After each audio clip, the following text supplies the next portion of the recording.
Okay, देखिए ये भी बहुत ही ईजी क्वेश्चन है। ऑब्जर्व कर रहा है, as observe from top of 75 metre high lighthouse से देखा जा रहा है फ्रॉम द सी लेवल से 75 मीटर हाई लाइट हाउस है, ठीक है। Angle of depression to ship 30 degree and 45 degree, और शिप एक दूसरे के पीछे है, ठीक है। आगे पीछे मतलब सेम साइड में है, कभी कभी अपोजिट साइड्स भी दे देता है। अगर देखिए मान लीजिए ये लाइट हाउस बना दीजिए आप, ठीक है।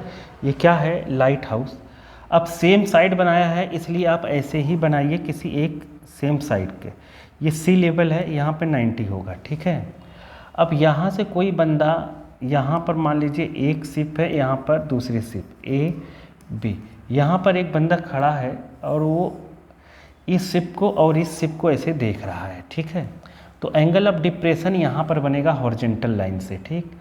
तो यहाँ से एक बनेगा, एक यहाँ पे बनेगा। जो छोटा एंगल दिया हो 30 वो छोटी जगह रखना, और जो बड़ा दिया हो तो वहाँ पर 60 डिग्री बड़ा रखना। 60 45 है, क्या है? 45, ठीक है।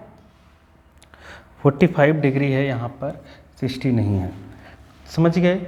तो यहाँ पर हम लोग रखेंगे 45 डिग्री।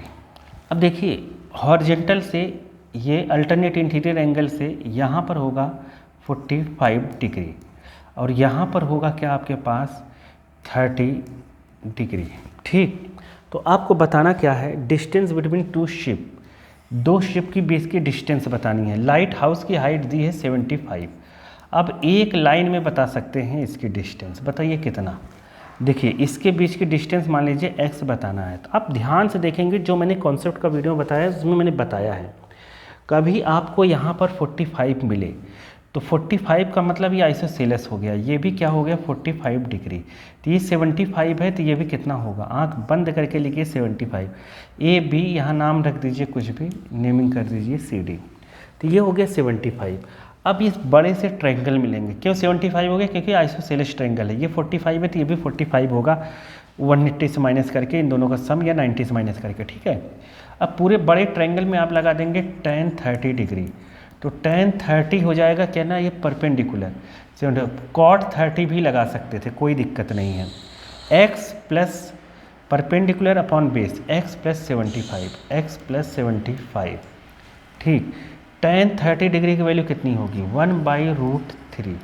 तो यहाँ 75 और यहाँ आ जाएगा x प्लस 75, क्रॉस कर दीजिए। तो x प्लस 75 इक्वल टू 75√3।